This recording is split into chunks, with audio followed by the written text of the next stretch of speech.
یہ عورتیں جو مردوں کی طرح نماز ادا کرتی ہے، یاد رہے مرد اور عورت کی نماز میں فرق ہے۔ ابھی میں احادیث کی روشنی میں مرد اور عورت کی نماز میں 4 طرح کا فرق بتاؤں گا، توجہ کے ساتھ آپ نے سننا ہے۔ پہلا فرق یہ ہے کہ اللہ اکبر کہنے کے لیے جب ہاتھوں کو اٹھایا جائے گا، مرد اپنے ہاتھ کانوں تک اٹھائیں گے اور عورت اپنے ہاتھ سینے تک اٹھائیں گے۔ نبی پاک علیہ السلام کی حدیث ہے، کہتے ہیں وائل بن حجر سے فرمایا، اے وائل جب تم ہاتھوں کو اٹھاؤ تو کانوں تک اٹھاؤ اور عورت اپنے ہاتھ سینے تک اٹھائے گی۔ دوسرا فرق یہ ہے کہ مرد جب رکوع کرے گا اپنے ہاتھ گھٹنوں پر رکھے گا، زور لگائے گا اور اپنی بازویں سیدھی رکھے گا، لیکن عورت جب رکوع کرے گی صرف اتنا جھکے گی کہ اس کے ہاتھ اس کی گھٹنوں پر پہنچ جائے، اپنے ہاتھوں کی انگلیوں کو ملائے رکھے گی، زور نہیں لگانا بلکہ اپنے بازوؤں کو پیٹ سے ملائے رکھنا ہے۔ بالکل اسی طرح مصنف عبد الرزاق میں موجود ہے کہ عورت سمٹ کر رکوع کرے گی۔ تیسرا فرق یہ ہے سجدہ کیا جائے گا، مرد کے لیے حکم یہ ہے کہ سجدے میں اپنے اعضاء کو پھیلا کر رکھے، لیکن عورت کے لیے یہ حکم ہے کہ وہ سمٹ کر سجدہ کرے، اپنے اعضاء کو پھیلائے نہیں بلکہ اپنے اعضاء کو سمیٹ کر رکھے۔ نبی پاک علیہ السلام چند عورتوں کے پاس سے گزرے تو سرکار نے فرمایا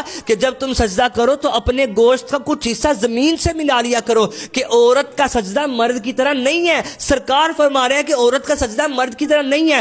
اب چوتھا فرق یہ ہے جو تشہد میں بیٹھا جاتا ہے، جس میں اتحیات پڑھی جاتی ہے، مردوں کے لیے نبی پاک علیہ السلام نے حکم دیا کہ وہ بائیں پاؤں کو بچھائیں گے اور دائیں پاؤں کو کھڑا کریں گے، لیکن عورتوں کے لیے کیا حکم ہے؟ ابن عمر رضی اللہ عنہ سے پوچھا گیا کہ سرکار علیہ السلام کے زمانے میں عورت تشہد میں کس طرح بیٹھا کرتی تھی؟ آپ نے فرمایا پہلے تو 4 زانوں بیٹھا کرتی تھی، لیکن پھر انہیں حکم دیا گیا کہ وہ تورک کرے، یعنی دونوں پاؤں ایک طرف نکال دے اور جسم کے ایک حصے پر بیٹھے۔ اب پتہ چل گیا کہ عورت اور مرد کی نماز میں فرق ہے۔ اب جو نبی پاک علیہ السلام نے فرمایا کہ نماز ایسے پڑھو جیسا مجھے پڑھتا دیکھو، تو عورتیں بھی اسی طرح نماز پڑھیں، لیکن جو عورت کا فرق بیان کیا وہاں اسی طرح عمل کرے گی جیسے سرکار کی حدیث ہے۔ اس کو اتنا شیئر کرے کہ کسی مرد اور عورت کی نماز میں غلطی نہ ہو، تاکہ آپ کو بھی ثواب ملے، مجھے بھی ثواب ملے۔